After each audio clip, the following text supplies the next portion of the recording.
네, 오늘은 간절한 마음으로 말씀을 받고 라는 제목으로 하나님 말씀 전하겠습니다. 제가 지난주에 우리 표를 가지고 지금 말씀을 드리겠다 그랬습니다. 우리 교회 2017년도 표 하나님의 영광을 위해서 배우고 봉사하며 전하는 공동체인데 지난주에 제가 배우고 확신하는 일에 거하라 이 말씀을 드렸습니다. 그래서 우리가 말씀은 배우는 것이 참으로 중요하고 또한 바르게 배우는 것이 중요하다 그런 말씀을 드렸습니다. 그런데 오늘 말씀은 이 배우는 자세에 대해서 제가 좀 말씀을 드리려고 합니다. 우리가 무슨 일을 하든지 이 자세가 참 중요하다고 말하죠. 자세가 바르지 못하면 문제가 생깁니다. 우리 몸도 그렇죠. 자세가 바라야지 그렇지 못하면 여기저기 아프고 쑤시고 그런 현상들이 나타나게 되는 것입니다. 책상에 오래 앉아있는 사람은 이렇게 좀 똑바로 이렇게 앉아가지고 책을 봐야지 안 그러면 허리가 아플 수 있어요. 또 이렇게 책을 계속해서 보는 사람은 이 거리를 이렇게 두고 봐야지 안 그러면 또 시력이 침침해질 수 있습니다. 저도요, 이렇게 좀 몇 달 전부터 움직일 때 이렇게 오른쪽 어깨가 좀 아프더라고요. 심한 것은 아닌데 사람들이 저에게 오십견이 왔다 그런 말을 하더라고요. 그런데 보니까 제 자세에 좀 문제가 있었습니다. 제가 어렸을 때부터 지금까지 잠을 자는데요. 저는 한쪽으로 계속 누워서 잤어요. 옆으로 누워가지고 왼쪽으로 누워서 자다가 오른쪽으로 누워서 자고 이렇게 똑바로 이렇게 등을 침대에다가 붙이고 자면은 잠이 잘 안 와요. 그래가지고 항상 그 가운데 그거는 건너뛰고요. 왼쪽 아니면 오른쪽 아니면 왼쪽 그렇게 잤습니다. 근데 제가 생각해 보니까 저희 어머니께서 이렇게 좀 아기 때 머리 모양 좀 이쁘게 하려고 똑바로 누우면은 납작머리가 될까봐 그래서 이렇게 좀 옆으로 누인 게 아닌가. 그래가지고 지금까지 그것이 습관이 돼서 이렇게 옆으로 자는 것이 참 익숙해졌어요. 그런데 그렇게 계속해서 자다 보니까 어깨가 눌리게 되는 거예요. 어깨가 눌리니까 어깨가 아파지기 시작합니다. 왼쪽은 괜찮은데 오른쪽 어깨가 아파지기 시작했어요. 그래가지고 제가 지난번 교회에 있을 때 척추신경과 의사가 있습니다. 그래서 제가 물어봤어요. 그랬더니 어깨가 닳아버린다는 거예요. 어깨를 쓰면 쓸수록 어깨도 닳는다는 것입니다. 그래가지고 저에게 자세를 바르게 하라 그런 이야기를 해줬어요. 이제는 등을 침대에다가 붙이고 똑바로 누워서 자라는 거예요. 그래서 제가 그 얘기를 들었습니다. 그리고 또 운동을 하라는 거예요. 운동. 교정하는 운동을 알려줬어요. 근데 제가 운동은 잘 안 하게 되더라고요. 대신에 잠을 잘 때 그때부터 똑바로 누워가지고 등을 딱 붙이고 그렇게 자기 시작했어요. 처음에는 잠이 잘 안 오는데요. 익숙해지니까 그다음부터 잠이 오기 시작했어요. 그래서 이제는 무조건 똑바로 누워서 잡니다. 그렇게 지나다 보니까 어깨가 좀 괜찮아지기 시작하는 것입니다.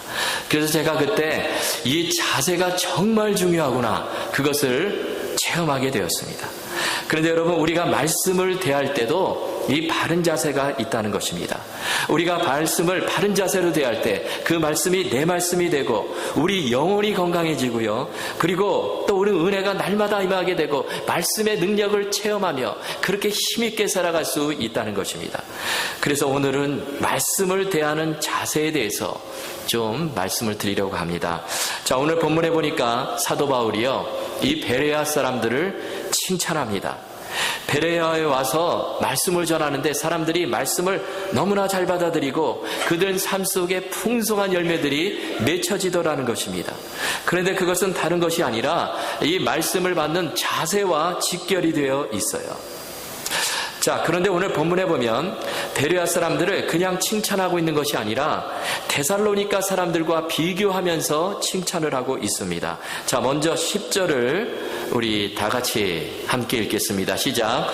밤에 형제들이 곧 바울과 실라를 베레아로 보내 그들이 이르러 유대인의 회당에 들어가니라. 아멘. 여기 보니까 바울과 실라가 지금 베레아에 왔는데 언제 왔다고 그렇게 돼 있죠? 밤에 왔습니다. 한밤중에 왔어요. 밤에 이렇게 이동해서 왔다는 것은 좀 급박한 상황, 피치 못할 상황 사정 속에 있었는데 그런데 그렇게 오게 된 것을 암시하는 말입니다. 자, 그렇다면 바울이 베레아로 오기 전에 어디 있었을까요? 자, 오늘 본문 앞에 보면요, 바울은 데살로니가에 있었습니다. 바울의 일행이 데살로니가에서 복음을 전했어요. 말씀을 선포했습니다. 그런데 데살로니가에 있는 사람들 중에는 어떤 사람들은 그 복음을 받아들였지만, 말씀을 받아들였지만, 그러나 그 중에 유대인들은 말씀을 받지 않고 오히려 사도 바울의 일행을 핍박을 했다는 거예요. 그래서 바울이 데살로니가에 오래 머물지 못하고 사람들이 자는 야밤에 피신을 하게 되는 것입니다. 그래서 베레아로 오게 되었어요. 자, 베레아는요, 데살로니가로부터 남쪽으로 약 한 50마일 정도 떨어진 소도시입니다. 작은 도시예요. 그다지 중요한 도시는 아닙니다. 지리적으로 볼 때, 상황적으로 볼 때 데살로니가가 훨씬 더 나아요. 데살로니가는 항구 도시입니다. 바다가 있어요. 그래서 아주 번영했던 그런 도시입니다. 이에 비해서 베레아는요, 산으로 둘러싸여 있는 아주 작은 내륙 도시예요. 그런데 바울이 베레아에서 보니까 그곳 사람들이 데살로니가에 있는 사람들보다 말씀을 더 잘 받아들이는 거예요. 열매가 있는 것입니다. 그래서 여러분, 중요한 것이 뭐냐면 환경이 중요한 것이 아니에요. 내가 환경이 이래서, 내가 처지가 이래서 말씀을 못 받는다, 그것이 아니라는 것입니다. 내가 시간이 없어서가 아니에요. 중요한 것은 내 마음의 자세가 중요하다는 것입니다. 베레아 사람들이 말씀을 얼마나 잘 받아들이는지 12절 말씀을 보십시오. 거기 보니까 그 중에 믿는 사람이 많고, 그리고 헬라의 귀부인과 남자가 적지 아니하나. 여기 보니까 그 중에 믿는 사람들이 많고, 베레아 사람들 가운데 믿는 사람들이 많아졌다는 거예요. 그런데 그 중에 헬라의 귀부인과 남자들이 적지 않았다는 것입니다. 여기 나오는 헬라의 귀부인들은요, 권력층에 있는 여인들이에요. 어떻게 보면 좀 사치에 물들어 있었던, 향락에 물들어 있었던 그런 사모님들을 말하는 것입니다. 그런데 이런 귀부인들이 말씀을 받고 주님께로 돌아오게 되는 것입니다. 그들에게 믿음이 자라나기 시작하는 거예요. 그리고 또 남자들이 나오는데, 여기 남자들 그냥 남자들이 아니라 이것은요, 당시 예수 믿기 어려운 그런 상황 속에 있는 그런 사람들을 지칭하는 그런 말입니다. 요즘도 교회에서 보면 남자들 숫자가 그렇게 많지 않아요. 여성들이 더 많습니다. 우리 교회도 보면 여성들이 훨씬 더 많은 것 같습니다. 여성들이 더 잘 믿어요. 남성분들은 좀 밖에 나가서 일하고 좀 그래서 그런지요, 세상과 가까운 사람들이 많습니다. 그런데 오늘 본문에 보니까 이 믿는 사람들 가운데 남자가 적지 아니했다는 것입니다. 이게 대단한 일이에요. 자, 그렇다면 베레아 사람들이 어떻게 이렇게 많은 사람들이 예수님을 믿고 풍성한 열매를 맺게 되었을까요? 그 비결은 말씀을 대하는 그들의 자세에 있었다는 것입니다. 환경이 아니에요. 자세가 바른 자세였기 때문에 그들에게 이런 놀라운 열매가 맺혀지게 되었다는 것입니다. 자, 그렇다면 그들은 어떤 자세로 말씀을 받았을까요? 자, 11절 말씀 우리 다 같이 함께 읽겠습니다. 시작. 베레아에 있는 사람들은 데살로니가에 있는 사람들보다 더 너그러워서 간절한 마음으로 말씀을 받고 이것이 그러한가 하여 날마다 성경을 상고함으로. 자, 이 구절을 보면요, 하나같이 다 말씀을 받는 자세와 연결이 되어 있는 말씀입니다. 이 세 가지가 나오는데요, 이 시간 제가 세 가지 말씀을 드릴 때에 저와 여러분도 이런 말씀의 자세를 꼭 갖추셔서 정말 말씀의 씨앗이 심겨지고요, 풍성한 복음의 열매, 은혜의 열매들이 다 맺혀질 수 있기를 주님의 이름으로 축원합니다. 자, 첫째는 너그러운 마음으로 말씀을 받으라는 것입니다. 자, 11절을 다시 보시면 베레아에 있는 사람들은 데살로니가에 있는 사람들보다 더 너그럽다 말씀합니다. 한글 개혁 성경에는요, 이 너그럽다라는 말을 신사적이다 그렇게 번역을 했습니다. 원래 신사적이다 이 말은요, 매너가 있고 고귀하다 그런 뜻입니다. 그런데 제가 볼 때 우리가 지금 보고 있는 것이 이 개혁 개정판 성경인데요, 이 성경 말씀이 훨씬 더 잘 번역한 것 같아요. 마음에 더 와닿습니다. 어떻게 번역을 했습니까? 더 너그럽다 이렇게 번역을 했어요. NRSV 영어 성경을 보니까 이 말을 more receptive 이렇게 번역을 했습니다. 무슨 뜻입니까? 더 잘 받아들인다는 뜻이에요. 베레아 사람들은 마음이 너그럽습니다. 말씀을 정말 잘 받아들이는 거예요. 이것이 그들이 가졌던 첫 번째 중요한 자세입니다. 여러분, 우리가 말씀을 대할 때 우리 마음이 너그러우면 너그러울수록 말씀이 더 깊게 심기어지게 되는 것입니다. 이것은 수용성의 문제입니다. 마치 스펀지에 물을 묻히면 그냥 쫙쫙 빨아들이죠. 마른 땅에 비가 오게 되면 비를 땅이 쫙쫙 이렇게 흡수를 합니다. 얼마 전에 이곳 지역에 비가 많이 왔어요. 그래가지고 가뭄이 완전히 다 해소가 된 것 같습니다. 근데 비가 하도 오니까 밤에 제가 좀 걱정이 되는 거예요. 저희 집 안에 들어갈 때 집에 문턱이 있는데요. 문턱이 얕아요. 그래가지고 비가 이렇게 많이 오면 혹시 빗물이 방으로 마루로 들어오는 것이 아닌가, 그런 걱정이 들더라고요. 그런데요, 그렇지 않아요. 옆에 조그만 화단이 있는데 비가 오면 올수록 그 화단에서 그냥 물을 다 빨아들이는 거예요. 오는 즉시로 그냥 스며들게 되는 것입니다. 여러분, 하나님이 말씀하시면 이런 자세로 우리가 말씀을 대하라는 것입니다. 말씀을 읽을 때도, 말씀을 들을 때도 무슨 말씀이든지 내가 듣겠습니다, 이런 말씀으로 받는 것입니다. 오늘 본문은 이것을 너그럽다, 그렇게 쓴 것입니다. 여러분은 어떠십니까? 정말 말씀을 너그럽게 그렇게 대하십니까? 어떤 사람들을 보면 말씀을 정말 잘 받아들여요. 그런데 반대로 딱딱하게 굳어버린 마음도 있습니다. 우리는요, 늘 하나님 말씀에 대해서 열린 마음, 너그러운 자세로 받아야 하는 것입니다. 태평양 바다 한 복판에 병이 떠 있어도요, 그 병 입구를 마개로 이렇게 닫혀져 있으면은 아무리 바다 한가운데 떠 있어도 물 한 방울 들어올 수 없습니다. 여러분, 마찬가지예요. 너그러운 마음이 없으면 은혜가 폭포수처럼 흘러도요, 그 사람 심령 속에는 한 방울도 들어갈 수가 없어요. 이번 달 우리 교회 구역공과 마태복음 13장에 나오는 씨 뿌리는 비유입니다. 거기에 보면 첫 번째 종류의 땅, 어떤 땅이 나옵니까? 길가가 나와요. 길가는 특징이 있는데 사람들이 하도 밟고 다녀가지고 땅이 딱딱해져 버립니다. 그래서 말씀의 씨앗이 떨어져도 겉에 드러나 있어요. 심기어지지를 않습니다. 그렇게 되면 새들이 와서 그 말씀을 채간다는 거예요. 여러분, 길가와 좋은 땅의 차이가 무엇입니까? 바로 이 부드러움의 차이에 있습니다. 너그러움의 차이예요.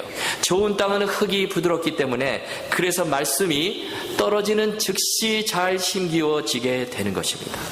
예수님께서 씨 뿌리는 비유 말씀하셨는데 거기 보면 씨앗의 차이를 말하는 게 아니에요. 말씀은 다 똑같습니다. 똑같은 씨앗이 뿌려지게 되는데 4개의 다른 마음밭이 존재한다는 것입니다. 어떤 마음밭이 있습니까? 길가, 돌밭, 가시떨기, 좋은 땅, 이렇게 4개의 밭이 존재해요. 똑같은 말씀을 들어도 어떤 사람은 은혜를 받고 어떤 사람은 그렇지 못합니다. 마음밭에 차이가 있기 때문에 그래요. 오늘 본문에도 데살로니가 사람들과 베레아 사람들의 차이가 무엇일까요? 바울이 전한 말씀 똑같습니다. 마음밭의 차이가 있다는 거예요. 너그러움의 차이입니다. 바울이 데살로니가 지역에서 말씀을 전했을 때는 오히려 핍박을 받았어요. 그러나 베레아에 와서 말씀을 전할 때는 정말 너그러운 마음으로, 열린 마음으로 말씀을 받게 되니까 그 말씀이 풍성한 열매를 맺게 된다는 것입니다. 여러분, 세상에서 가장 먼 여행이 어떤 여행일까요? 여기서 우리가 살고 있는 곳에서 저 지구 반대편으로 가는 여행일까요? 사실은 그렇지 않습니다. 가장 먼 여행은 이 머리에서 가슴까지 내려오는 여행이에요. 여러분, 우리가 말씀을 받을 때, 말씀을 배울 때 머리로 받는 것이 아니라 가슴으로 받아야 된다는 것입니다. 여기로 내려와야 돼요. 너그러운 마음으로 갖는 것이 너무나 중요하다는 것입니다. 베드로가요, 어느 날 물고기를 잡으러 바다로 나갑니다. 밤새도록 고기를 잡아요. 그런데 한 마리도 잡지 못합니다. 자기가 가진 지식, 경험, 상식, 총동원에도 안 잡힙니다. 그러자 베드로가 지금 이 바다에는 물고기가 없어, 그렇게 결론을 내려버려요. 그때 고기 잡는 것과 전혀 상관이 없는 예수님께서 나타나셔서 고기 잡는 법을 알려주십니다. 깊은 데로 가서 그물을 내리라 말씀해 주세요. 자, 이때 베드로가 어떻게 합니까? 무슨 소리야? 뭐 한다고 그래? 그러질 않았죠. 베드로는 주님의 말씀에 너그러운 마음을 가집니다. 내 생각, 내 경험에 맞지는 않지만 그러나 말씀을 너그러운 마음으로 그래 한번 받아보자. 그렇게 받아요. 그리고 물고기를 가서 그리고 그물을 내립니다. 그 결과 어떻게 됩니까? 물고기가 너무나 많이 잡혀서 그물이 찢어질 정도가 되었다는 거예요. 여러분, 세상의 모든 문들을 보면 다 바깥에 이렇게 손잡이들이 다 달려 있어요. 여러분, 교회 나오실 때도 손잡이 여러 개 잡고 나오셨을 거예요. 방문 손잡이 잡으시고요. 그 다음에 화장실 손잡이도 잡으시고 차문 손잡이도 잡으시고 다 바깥에서 이렇게 여는 손잡이 잡으시고 여기 교회까지 오셨을 것입니다. 그런데요, 특이하게도 이 사람의 마음문은 손잡이가 바깥에 달려있질 않아요. 오직 안에만 달려 있습니다. 안에서 열어주지 않으면 절대로 밖에 있는 사람이 들어올 수가 없는 거예요. 우리 하나님께서도 사람의 마음문을 억지로 열려고 하질 않습니다. 열어주지 않으면 그래요. 마음문은 오직 내가 열어야 되는 거예요. 그래서 요한계시록 3장 20절에 보면 이렇게 말씀합니다. 볼지어다 내가 문 밖에 서서 두드리노니 누구든지 내 음성을 듣고 문을 열면 내가 그에게로 들어가 그로 더불어 먹고 그는 나로 더불어 먹으리라. 여러분, 내가 내 문을 활짝, 내 마음의 문을 활짝 열어야 우리 예수님께서 들어오시는 거예요. 내가 마음의 문을 활짝 열어야 말씀이 심기어지는 것입니다. 여러분, 마음을 활짝 열고 아예 마음문에 있는 문짝을 그냥 떼버리라는 것입니다. 너그러운 마음을 가지라는 거예요. 좋은 땅, 부드러운 땅을 만들 때 그럴 때 말씀의 씨앗이 그대로 심기어져 가지고 30배, 60배, 100배의 놀라운 결실을 맺게 될 줄로 믿습니다. 저와 여러분이 이렇게 너그러운 자세로 말씀을 배우시고 말씀을 받으실 수 있기를 주님의 이름으로 축원합니다. 자, 두 번째는 간절한 마음으로 말씀을 받으라는 것입니다. 자, 11절 말씀 다시 한번 보십시오. 베레아에 있는 사람들은 데살로니가에 있는 사람들보다 더 너그러워서 간절한 마음으로 말씀을 받고, 영어 성경에 보니까 이 간절한 마음으로 받다 이 말을요 이렇게 번역을 했습니다. They welcomed the message very eagerly. 이렇게 번역을 했어요. 무슨 뜻입니까? 아주 열렬히 하나님 말씀을 환영했다는 것입니다. 환영했다는 거예요. 그렇게 되니까 말씀이요 어떤 장애물도 없이 그냥 내 속에 쫙쫙 들어오게 되는 거예요. 그리고 그 말씀이 내 삶을 변화시키고 내 인생을 변화시키게 되더라는 것입니다. 우리가요 밥 한 끼 굶으면 배가 고파지죠.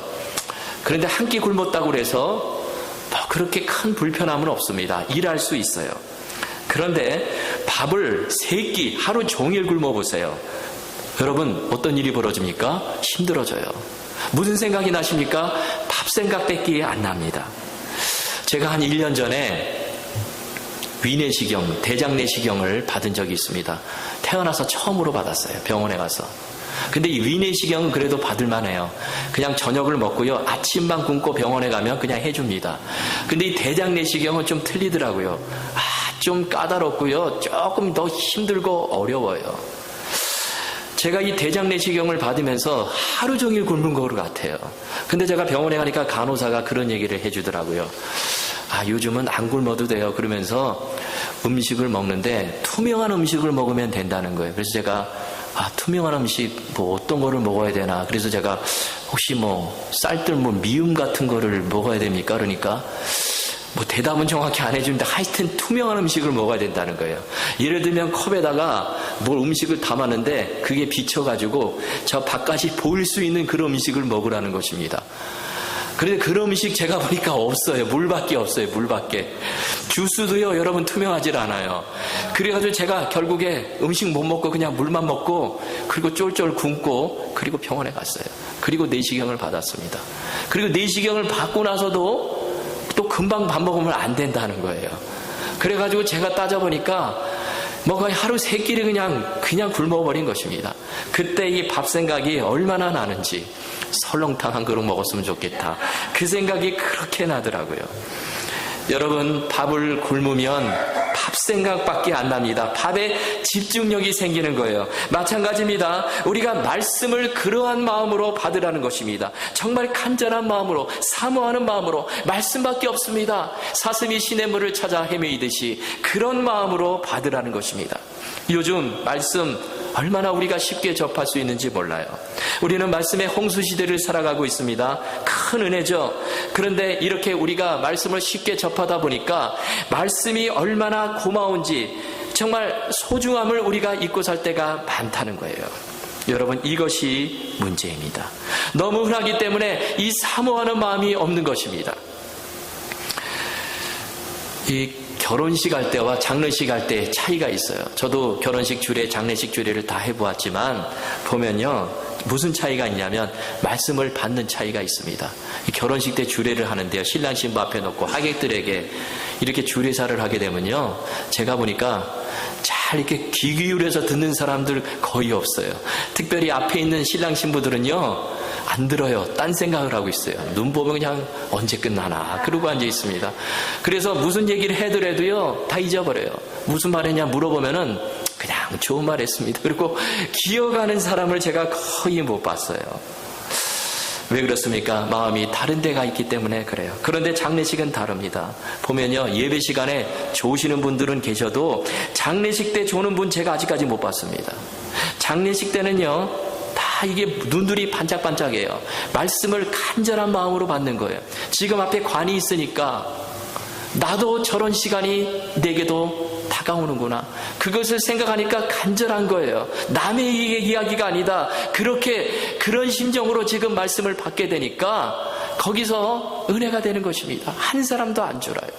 그래서 장례식 끝나고 나면 꼭, 결혼식 때는 제가 그런 말씀 못 들었는데 장례식 끝나게 되면 꼭 몇 사람들이 저에게 와서 목사님, 말씀의 은혜를 받았습니다, 그러는 거예요. 그런데 제가 말씀을 잘 전해서가 아니죠. 똑같은 말씀입니다. 그런데 그 말씀을 받는 마음밭이 다르기 때문에 그래요.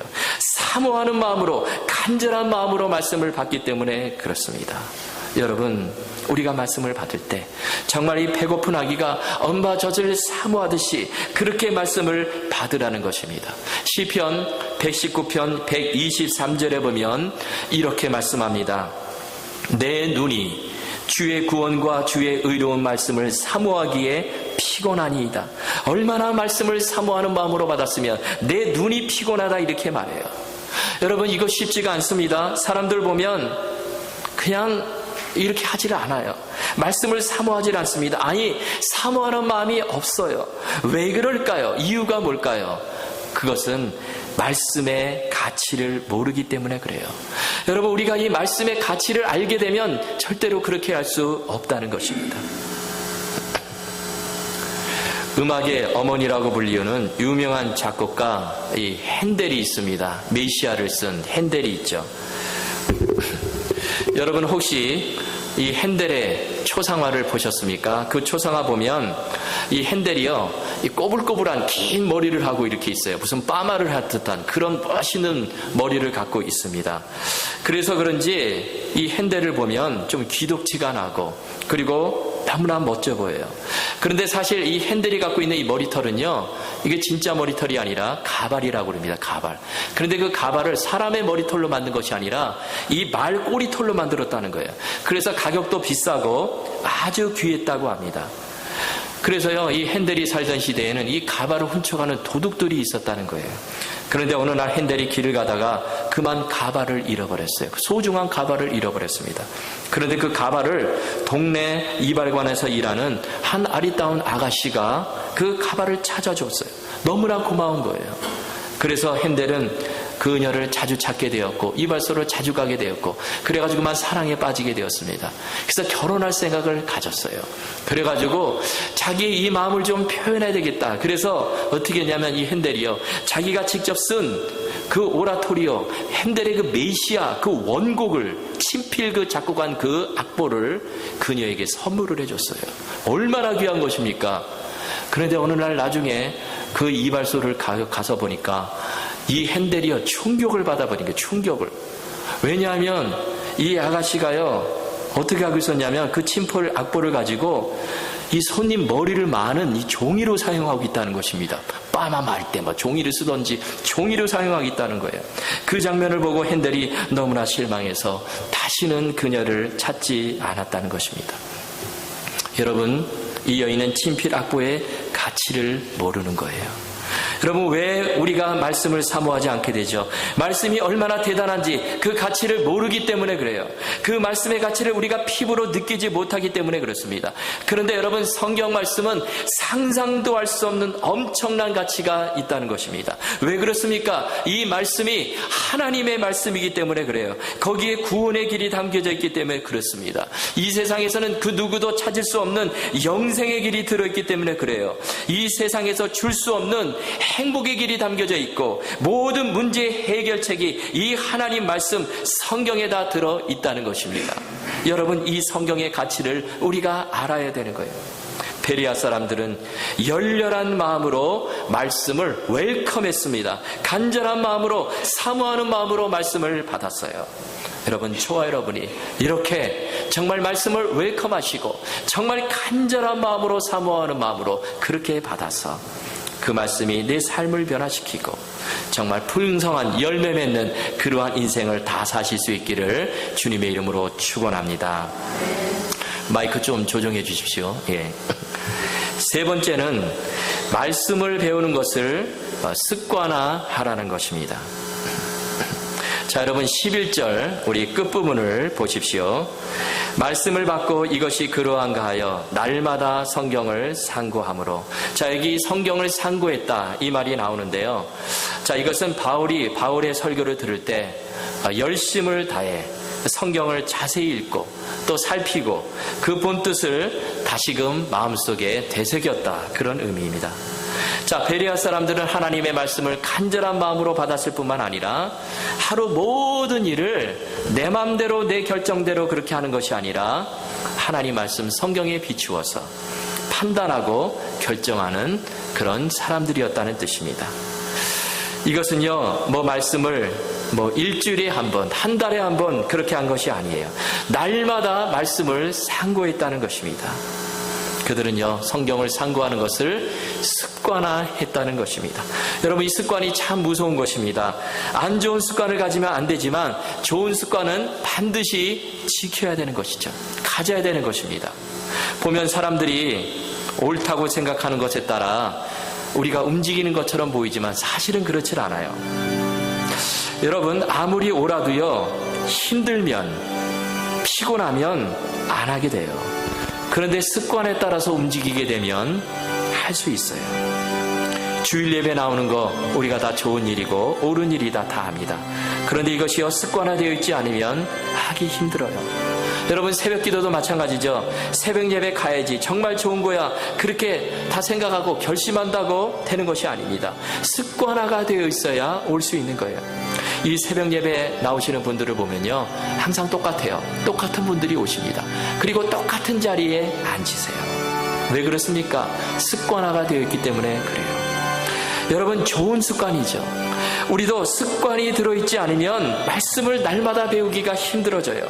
여러분, 말씀을 배우는 것을 습관화하라는 것입니다. 날마다 그렇게 하라는 거예요. 말씀을 묵상하고 말씀을 듣고 말씀을 배우라는 것입니다. 이 습관을 가지기 위해서 처음에 힘이 들 수 있습니다. 그러나 그래도 참고 해야 되는 것이죠. 이를 악물고 하라는 것입니다. 그러면 습관이 생깁니다.